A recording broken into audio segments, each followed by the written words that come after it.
Olá pessoal, hoje iniciamos aqui mais um Sindicast. O Sindicast, como vocês sabem, é o podcast do trabalhador e aquelas pessoas que se interessam sobre o saneamento de modo em geral.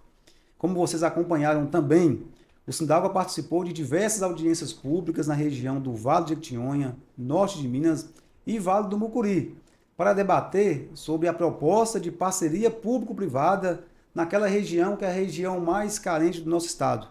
E nas audiências públicas, a gente teve algumas surpresas boas.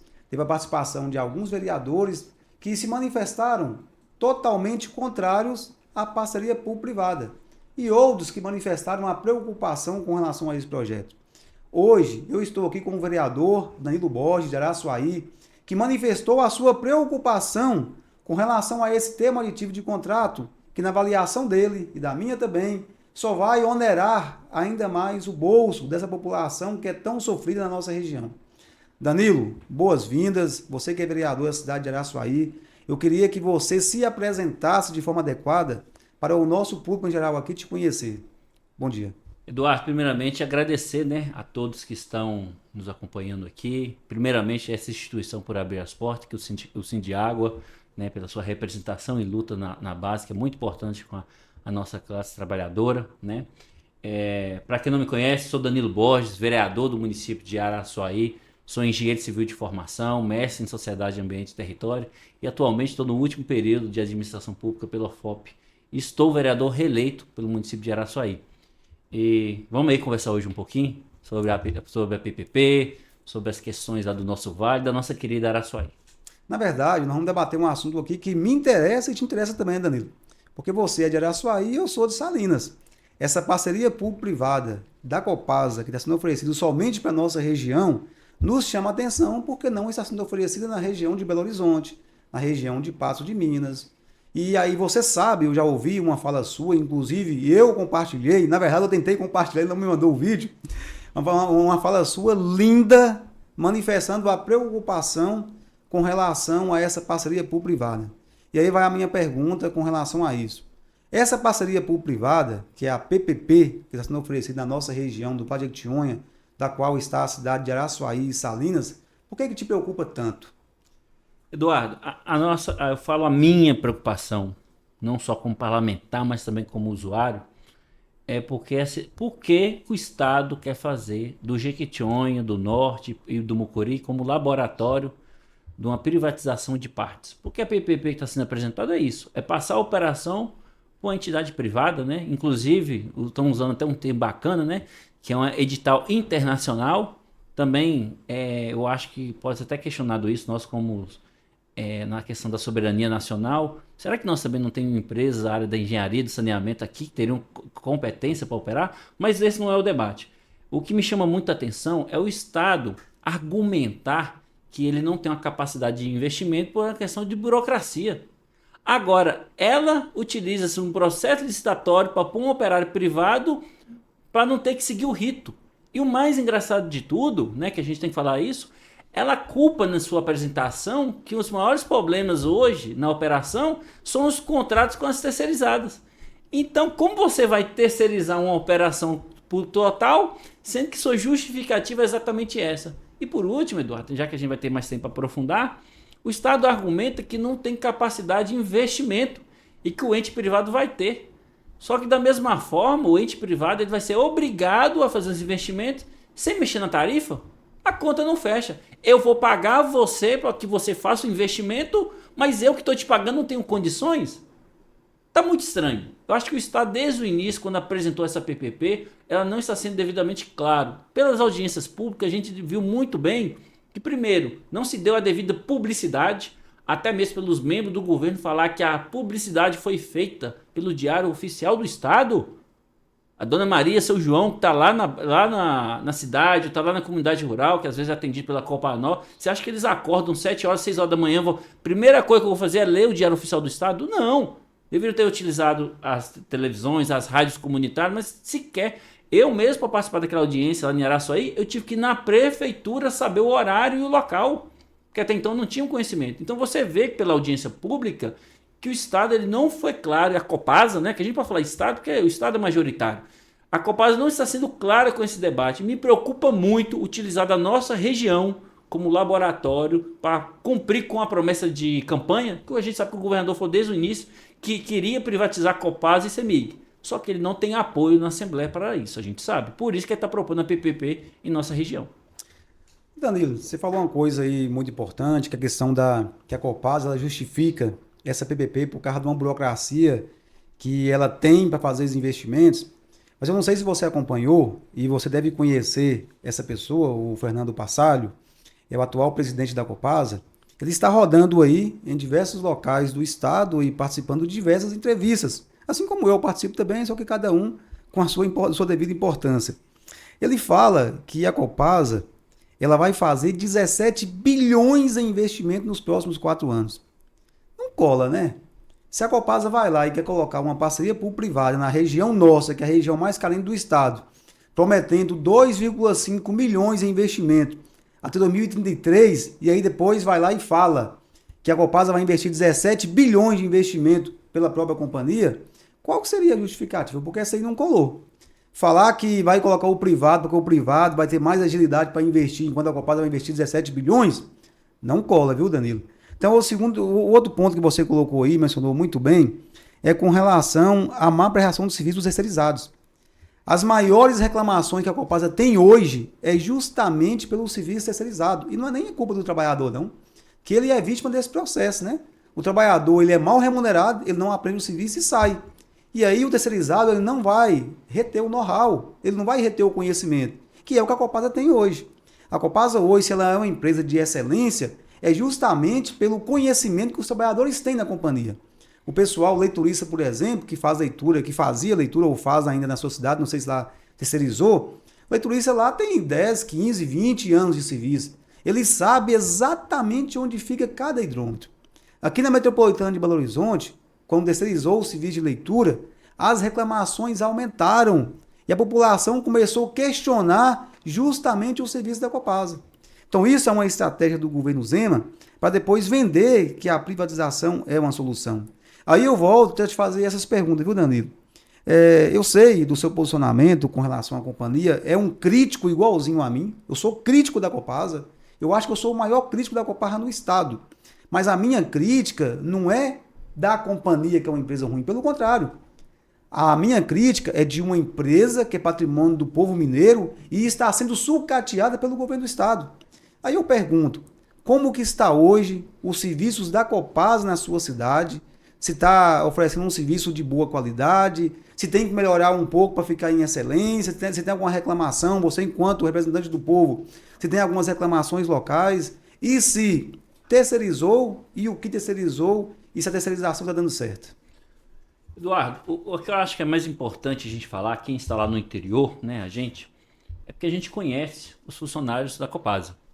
São nossos amigos, vizinhos, alguns são até familiares, né? A gente conhece, sabe da dificuldade do trabalho deles, né? E é importante a gente falar isso porque às vezes o poder de decisão, de investimento, o poder estratégico de quais projetos serão prioritários ou não cabe ao sistema de água e esgoto de Araçuaí. Às vezes depende de uma gerência, às vezes até a gerência pode ter uma proposta ou pode ter interesse, mas depende de uma superintendência. Nesses últimos anos a gente saiu de uma superintendência, foi agora para Montes Claros, a gente era em Ipatinga, e a gente sabe que também, além da superintendência, depende da direção da Copasa. Ao contrário do ex-presidente, o Dr. Guilherme, o passado ele conhece, né, o Fernando Passado conhece perfeitamente Araçuaí. Ele conhece Araçuaí porque antes ele era secretário de Desenvolvimento Econômico desse estado. Ele acompanhou todas essas questões lá relacionadas aos empreendimentos de mineração. Inclusive, eu já tive a oportunidade de conversar com ele num desses encontros de eventos na cidade de Araçuaí. Então, ele conhece a dinâmica hoje econômica, ele entende qual que é o contexto socioeconômico que essa região, esse município está inserido. Então, assim, novamente, voltando aos dados que você apresentou, se o próprio presidente atual fala que vai investir 17 bilhões em 4 anos, e a PPP vai investir 2,5 bilhões, né? Só te complementando, que eu vi que você falou milhões, mas é bilhões, a conta não fecha. Porque você vai ter que pagar um operador privado para fazer investimento, sendo que você também está anunciando que vai ser feito investimento. A conta não está fechando. E uma interessante sua fala é exatamente essa é a estratégia do governo Zema, não é da Copasa. é o sucateamento.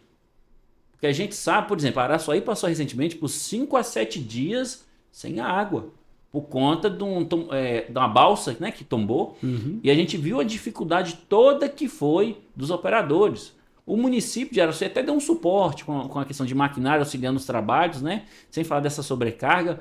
Mas a balsa, para ter tombado, a balsa, com os dados que a gente chegou a coletar, é de 2009. De 2009 a 2025, nenhum investimento.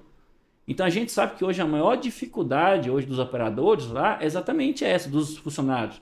É ter o devido suporte, é ter condições dignas de trabalho.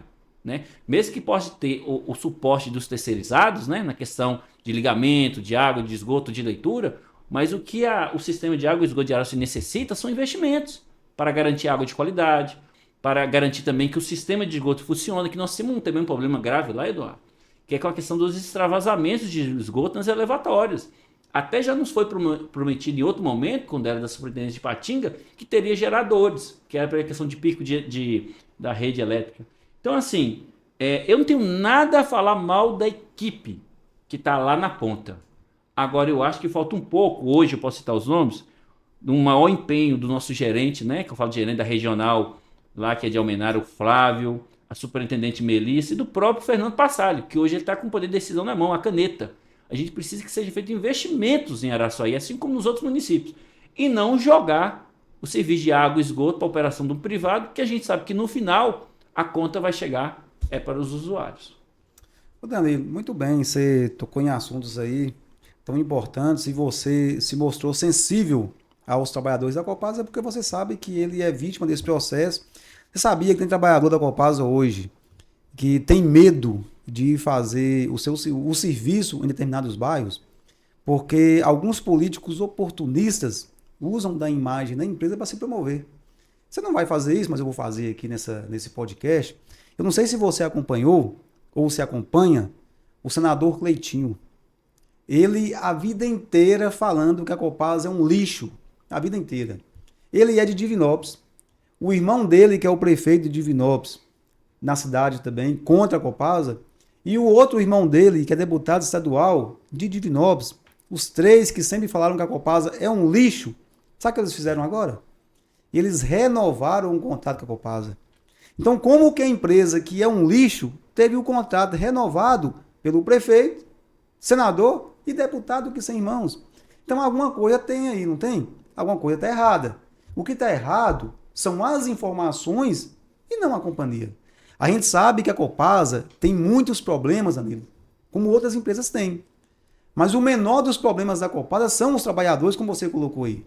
A Copasa precisa fazer diversos investimentos para chegar à universalização do saneamento, conforme manda a Lei 14.026. E a data é dezembro de 2033. Então, os investimentos têm que fazer. Mas quando a empresa ela propõe fazer 17 bilhões de investimento até o ano 2033, nos próximos, na verdade, não é 2033, nos próximos 4 anos, que vai chegar em 2029. Mas ela começa a demitir trabalhadores, que é o que ela está fazendo hoje na companhia. Ela vai perdendo o know-how, ela vai perdendo o conhecimento e, consequentemente, ela perde a qualidade do serviço.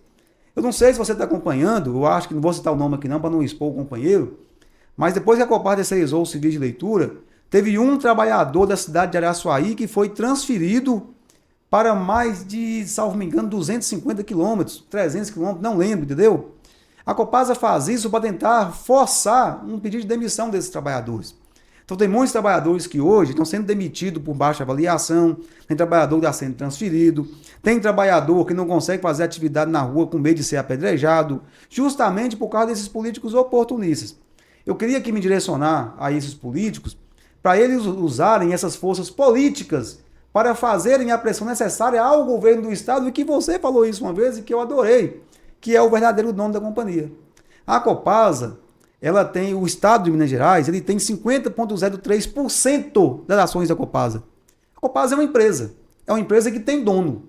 E o estado é o maior acionista, ou seja, ele é o dono majoritário. E as outras ações são de empresas privadas, de capital, de fundo de pensão, enfim, estrangeiro que a gente nem conhece. Então a gente tem que começar a cobrar de quem de fato é responsável por isso. Daí é importante a gente cobrar do governo do estado. Danilo, eu queria que você comentasse mais sobre isso aí, Mas para emendar na sua resposta, que eu acho que vai fazer relação com relação a isso, o lítio agora virou moda, né? A nossa região, lá são 14 municípios, Araçuaí é um deles e Salinas também. Tem muita gente falando que o lítio vai trazer desenvolvimento para nossa região, só que as pessoas estão deixando de debater um assunto muito importante, as consequências ambientais que o lítio vai deixar depois que ele sair dali. Nós temos que fazer uma análise, e eu não sei se está acontecendo nesse momento, de como que era, de como que está e de como que ficará depois dessa exploração do lítio que hoje está prometendo só desenvolvimento, mas a gente sabe que também vai afetar o meio ambiente e vai afetar a qualidade da água na nossa região. Eduardo, quanto à questão da Copasa, igual foi dito por você, a gente tem um conhecimento que se trata de uma empresa pública, né, de economia mista, né, mas o Estado é o acionista majoritário. A gente sabe que o mercado quer sim o lucro, né, senão não teria esses acionistas, não teria pessoas para investir. Mas o que a gente não concorda, né, que esse lucro tem que ser em cima do sucateamento e também da exploração da classe trabalhadora. Né? É muito preocupante ao ouvir falar que um servidor, né, que a gente sabe que na maioria das vezes, né, são filhos da nossa terra que passam por um processo seletivo, por um concurso público, né, que às vezes são as portas de entrada que tem na nossa região, que é o setor público, ter que ser deslocado 300 quilômetros, que exatamente impacta toda uma questão de uma dinâmica familiar, às vezes também coloca em risco ali a própria sustentabilidade, né, da família. Isso é muito grave. Mas foi bom se citar a questão de outros municípios, né, como igual o Divinópolis, porque me soa muito estranho propor uma PPP numa região no qual boa parte dos contratos estão se encerrando. Então está nítido. Se os prefeitos estão se manifestando favorável, é porque eles já assinaram um aditivo. E aí os prefeitos eles têm que tomar uma decisão.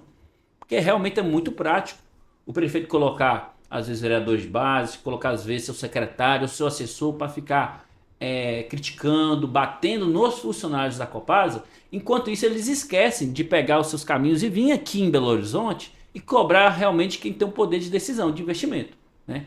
Agora, do mesmo jeito que estão lá na ponta cobrando de quem não tem o poder de decisão, nas escondidas estão assinando termo de aditivo com o intuito de quê? Se a empresa não está cumprindo com o papel, por que não faz o processo de rescisão de contrato? Não estou aqui falando que não tem que trazer outras empresas. O que eu estou deixando bem claro é porque as atuações políticas não estão seguindo com o discurso. Se realmente tem que cobrar de quem é de direito, eles tinham que estar aqui em Belo Horizonte, sabe? Agora, já que o assunto está sendo a PPP, vou dar como exemplo o caso de Araçuaí. O prefeito deixou bem claro naquele discurso dele na primeira reunião pública que é uma alternativa sim a ser pensada. Então ele deixou muito bem claro que assinou um aditivo. Por quê? O contrato de Araçuaí se encerra, salvo engano, em 2028. Que ente privado, Eduardo, vai assumir um contrato sabendo que ele tem uma obrigação contratual de investimentos até 2033, sendo que o contrato dessa concessionária com o município é até 2028? Então, com certeza já foi aditivado. Hoje a legislação permite, porque antigamente tinha que passar pelas câmaras. Hoje o prefeito, com a canetada, ele resolve, sabe? Então, assim, já tem esse conhecimento. Com certeza o prefeito assinou, porque também ele está defendendo a PPP. E é muito engraçado falar do Cleitinho, né? Porque bate, e no final é ela que ele quis, né? Ela que ele quis, porque a PPP não foi proposta para Divinópolis, Belo Horizonte, né? Até mesmo que a gente sabe que tem um sistema superavitário da empresa, a gente sabe que existe subsídio cruzado. Agora, por que propor uma PPP numa região que a gente sabe que, em sua maioria, nem todos os sistemas são superavitários?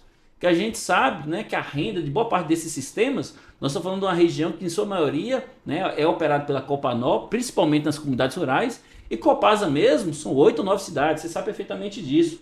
E minha preocupação hoje, foi bom a gente ter falado da mineração, porque na verdade a mineração está em evidência agora por uma pauta de transição energética. Mas existe a mineração do lítio em Araçuaí, em Itinga, desde a década de 90, pela Companhia Brasileira de Lítio.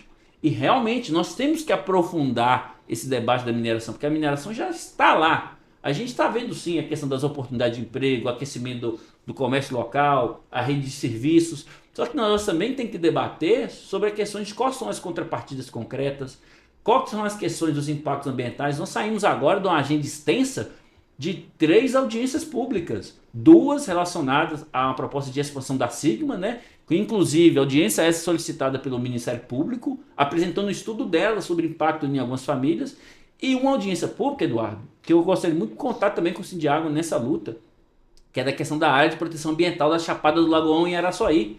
Para você ter noção quanto é correlato a esses assuntos, a APA de Chapada do Lagoão hoje, ela ocupa 10% do território do município de Araçuaí, 24 mil hectares, e está na divisa de 2 comitês de bacias, que é o Rio Araçuaí e Jequitinhonha. E a gente sabe que abaixo, né, a jusante da Chapada, nós temos a barragem do Calhauzinho, que é utilizada para abastecimento das comunidades de Baixa Quente pela Copanor, e hoje o Estado já fez um investimento que já está atendendo a comunidade do Alfredo Graça. O Alfredo Graça, os moradores estiveram presentes nas audiências, preocupados, porque existe hoje uma proposta para reduzir essa APA, sabe? E assim, ao você propor uma redução de uma APA, com uma alegação que é uma melhor gestão, mas tem que atender a um pedido do município de Caraí, porque é uma incongruência territorial, nós invadimos. Só que Caraí contesta 86 hectares e não 6 mil hectares, igual está sendo proposta a redução. Então, assim, hoje está tudo correlato. E a gente sabe, né, porque é acesso público, existem vários direitos minerários sobrepostos sobre a APA. Então, assim, o que eu acho que nós precisamos aprofundar, eu acho que o Sindiágua também tem que entrar nesse discurso, qual que é esse modelo de mineração que está acontecendo lá? É um modelo responsável, sustentável, está olhando pelos direitos das comunidades rurais, tradicionais, e também está atendendo as contrapartidas e contribuindo, porque igual você falou, a mineração tem um prazo para encerrar. Qual vai ser o legado que nós vamos deixar? Eu acho que o Sindiágua tem muito a nos contribuir com isso, e principalmente, eu acabei de falar, a gente sabe que pode ter sim um interesse minerário na redução da APA, que pode impactar o acesso à água potável de comunidades rurais que é operada pela Copanor. Eita, Danilo, viu? Eu vou te falar uma coisa. Nosso diretor pediu pra gente fazer aqui um podcast de mais ou menos 30 minutos. Mas eu vou ter que pedir desculpa pra ele aqui, que eu não acho que a gente encerra 30 minutos, não, viu? Porque eu vou tentar aprofundar em 2 minutos aqui em um tema e deixar um espacinho pra você falar no final também. Vou tentar fazer uma relação dessa questão da mineração aí, da discussão que a gente está fazendo, até porque a mineração ela vai prejudicar a qualidade das nossas águas e futuramente, no final, quem vai pagar é a população. Mas eu queria chamar a atenção, Danilo, de um detalhe aqui muito importante. Muito importante.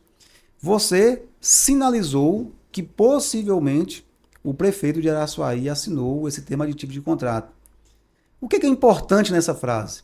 É a palavra possivelmente. Olha que ponto que a gente chegou. Para o prefeito ter possivelmente assinado o contrato, isso significa que os vereadores ficaram fora do processo.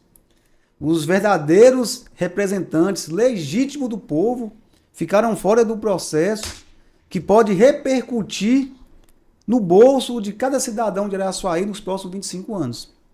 Agora, o prefeito que assinar um termo aditivo de contrato, da forma que a Copasa está propondo para o município, não vou aqui afirmar que ela assinou, né, porque é possivelmente, ele não representa o povo. Porque não tem nada de bom nessa proposta. E a gente citou aqui a questão de Divinópolis. A nossa região é uma região esquecida por políticas públicas.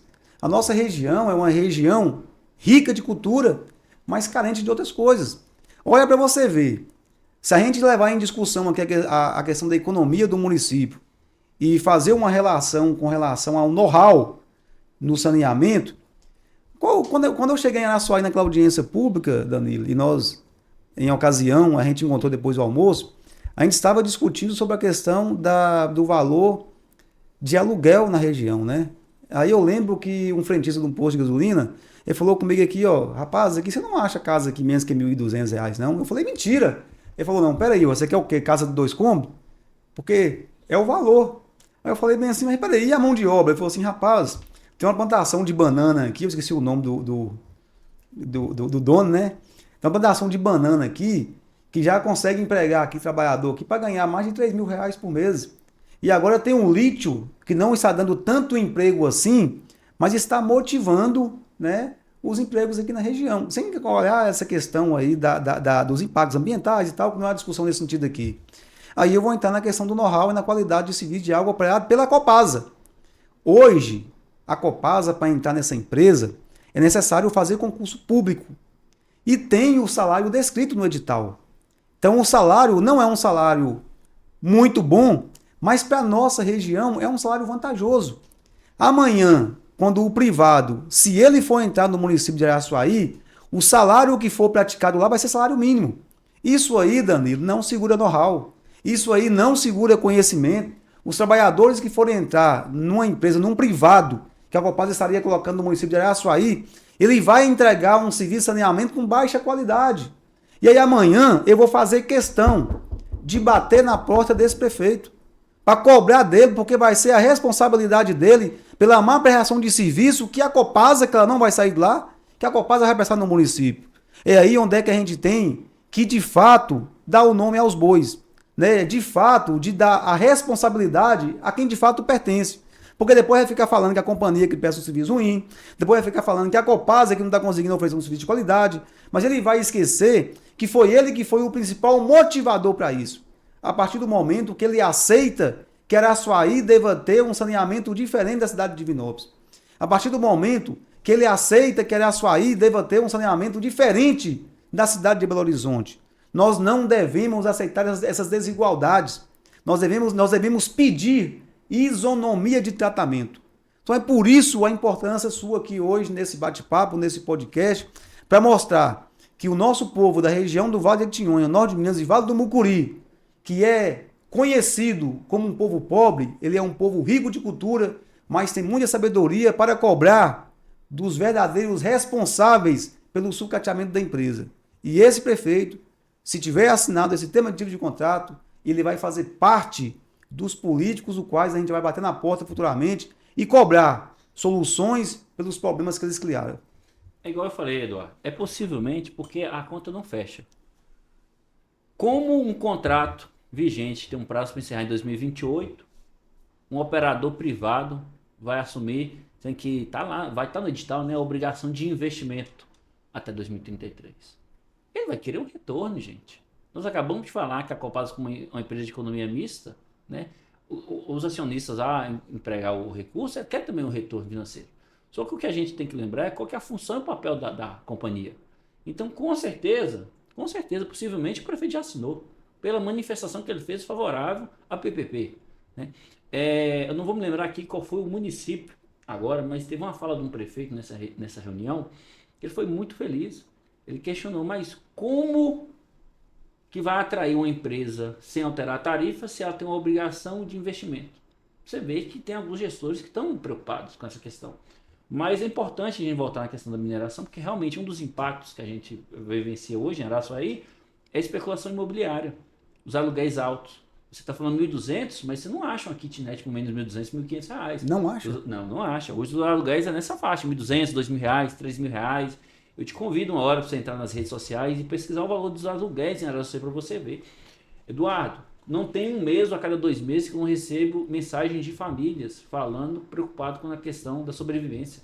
Imagina um casal já inserido no comércio, que às vezes, por conta dessa especulação, ela vai ter que, às vezes, ou mudar a qualidade de vida dela, ou então, já teve caso que me relataram, de mudar da cidade. Filhos da nossa terra ter que mudar. Pra você ter noção da gravidade do assunto, até filhos de trabalhadores rurais do nosso município, que antes às vezes tinham a oportunidade de alugar um imóvel para poder estudar, por exemplo, no Instituto Federal, né, quando era aprovado, hoje não consegue. Uhum. Qual que é o trabalhador, a trabalhadora rural que consegue pagar um aluguel de 2.000 reais na cidade? Então isso é muito grave. Então assim, realmente, e aí eu vou voltar, né, na questão do concurso, porque realmente eu fico muito preocupado com os funcionários, não só de Araçuaí, mas da região. Qual vai ser a segurança que vai dar a eles depois da PPP inserida? E outra, se entrar outros funcionários, no caso de Araçuaí, eles vão se manter com o mesmo salário ou até inferior, porque a gente sabe que a estatal, a empresa, ela tem uma carreira. Independente do vencimento, às vezes tem ali o auxílio alimentação, tem a questão do próprio desenvolvimento da carreira, né? Será que um ente privado que vai contratar o seu funcionário vai garantir isso? Porque se não relacionar esse valor com a demanda, eu te falo, você sabe o que pode acontecer na PPP? O próprio operador privado abandonar o município de Araçuaí. E aí, a responsabilidade vai ser para quem? O prefeito ou o Estado? Então, assim, é muito delicado. Eu não estou sentindo que o assunto está sendo devidamente aprofundado, sabe? Eu fico muito preocupado, porque no final, além da gente estar sendo utilizado como laboratório, a conta e quem pagar o pato ser, às vezes, a população mais humilde. Então, assim, Eu quero agradecer novamente pelo espaço, pela participação do Sindiágua, Eduardo, de vocês, de toda a equipe, né? Porque realmente, se a gente não tivesse a participação do Sindiágua, a gente não ia ter noção da gravidade que está sendo essa PPP, sabe? Porque realmente nós temos que dar nome aos bois. Vocês me desculpem os termos, às vezes muito simples, mas nós temos que falar com o nosso povo. Estão entregando a Copasa em partes, porque não conseguiram privatizar. O governador Zema não tem voto. A base dele, que é a maioria hoje na Assembleia, não aprova qualquer emenda à Constituição Mineira, e a gente sabe que for por referendo popular não consegue. Porque a gente sabe o papel estratégico que essas companhias têm. O que a gente tem que debater, que você falou muito bem, é investimento. Que ela compra com papel, que ao invés dela repassar mais e mais e mais lucros, porque ela tem sua obrigação de repasse de lucro, mas ela não precisa pagar bônus a mais, igual foi aconteceu no último balanço financeiro. Porque aí você sucateia uma companhia em vista a um patrimônio de nós mineiros. Então, assim, não sei, nós estamos vivendo hoje um momento complexo por uma proposta absurda do Estado. Nós estamos vivendo a questão da mineração, que tem seus impactos também indiretos, né, na questão econômica. Será que a PPP vai se viabilizar nesse cenário? Sabe? E a gente vive essa questão do sucateamento, redução da equipe, né, própria da Copasa e da Copanor.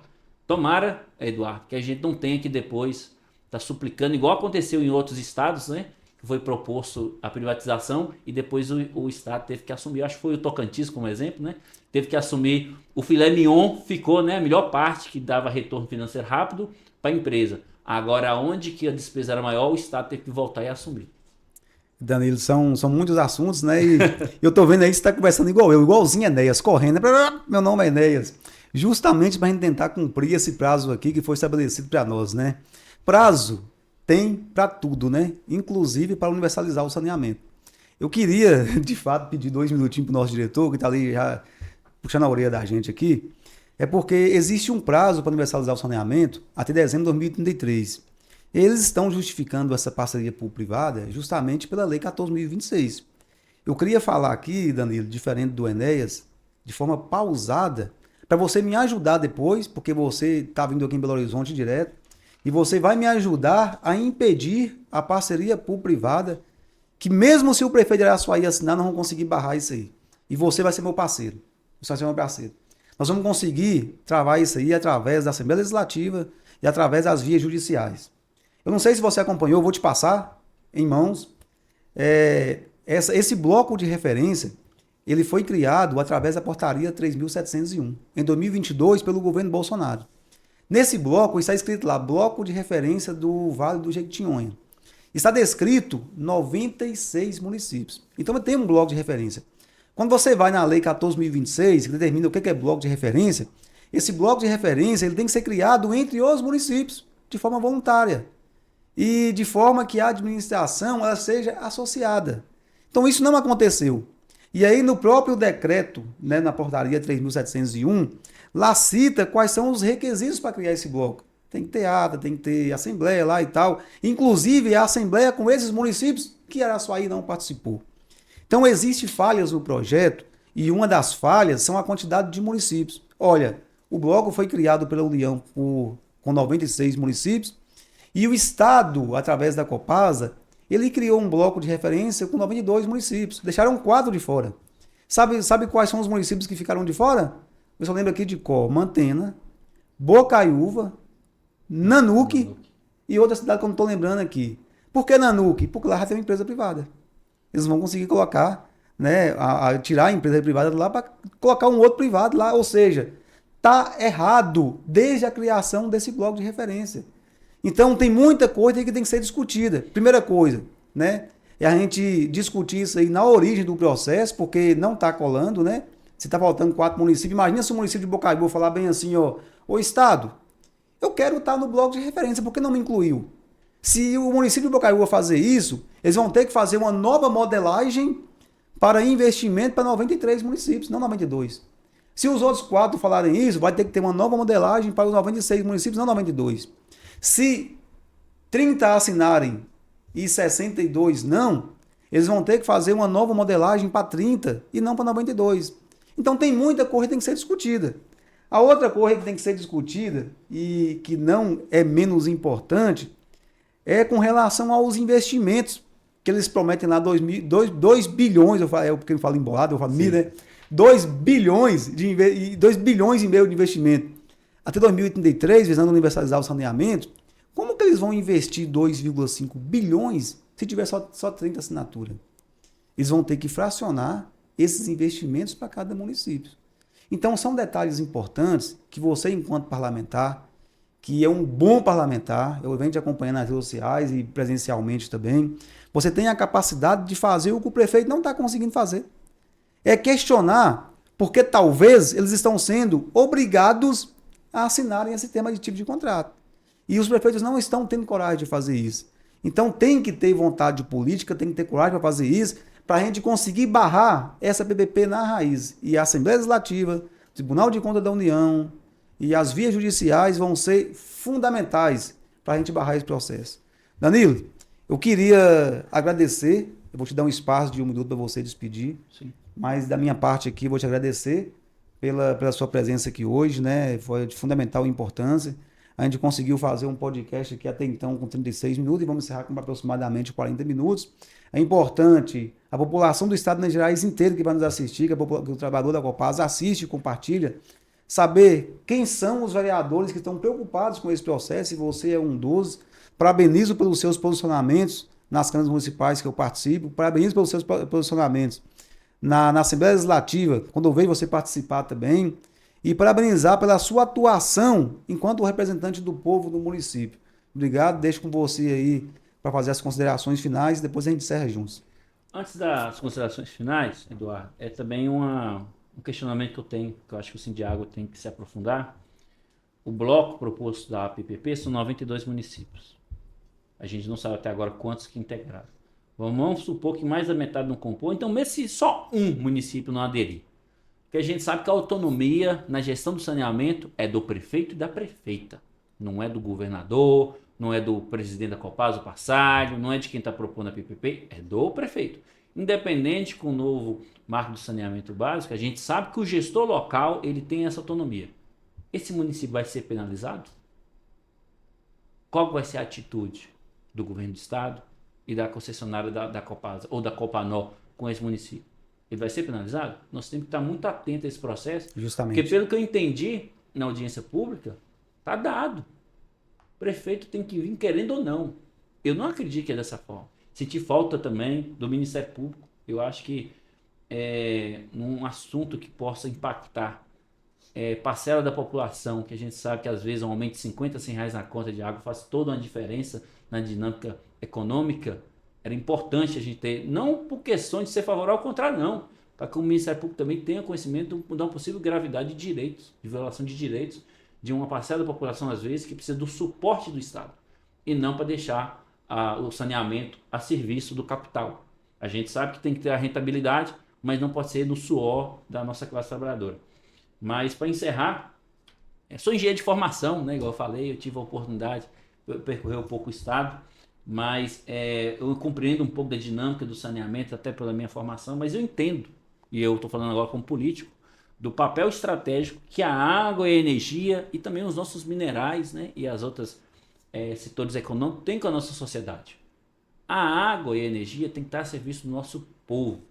Então, a partir do momento que eu vejo que qualquer movimentação ele vem de encontro à nossa soberania ou vem para impactar, seria o contrário. Eu vou repetir. Faço sim. Já estou reeleito, estou no meu 5º ano como parlamentar e eu vou continuar cobrando de quem é de direitos e investimentos. Se precisar vir a Belo Horizonte ou protocolar diretamente de Araçuaí, eu vou cobrar de quem eu sei que tem a responsabilidade, que é o Fernando Passalho, que é a Melissa, que é o Flávio, porque são essas pessoas que têm a decisão sobre a concessionária e não do funcionário, que às vezes está lá trabalhando, na maioria das vezes, de madrugada para garantir. Eduardo, eu já vi em Araçuaí a equipe da Copasa trabalhar 2 vezes na mesma rua, porque a prefeitura rebaixou num horário e no outro dia cedo teve que rebaixar novamente. Todo um serviço feito pelos profissionais foi perdido e eles estavam lá novamente para garantir que a água...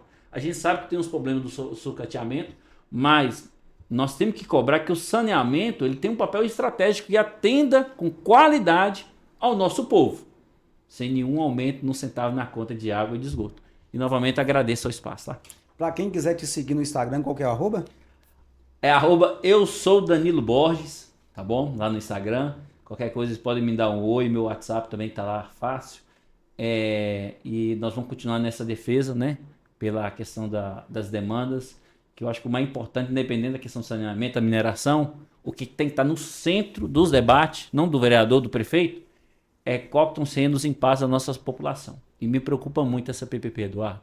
Muito mesmo. Mas me sigam lá. Eu sou Danilo Borges e nós vamos continuar esse trabalho de parceria aí, que eu acho que o Sindiágua tem a contribuir muito, não só com o Jequitinhonha, mas com todo o estado de Minas Gerais. Eu também sou o Danilo Borges e agradeço pela sua participação. Você que assistiu a gente até aqui, muito obrigado. Não esqueça de seguir a página do Sindágua e a minha página também. Eu sou o Danilo Borges, mas sou também Eduardo.Pereira.13. Um abraço, até mais. Tchau, tchau, gente.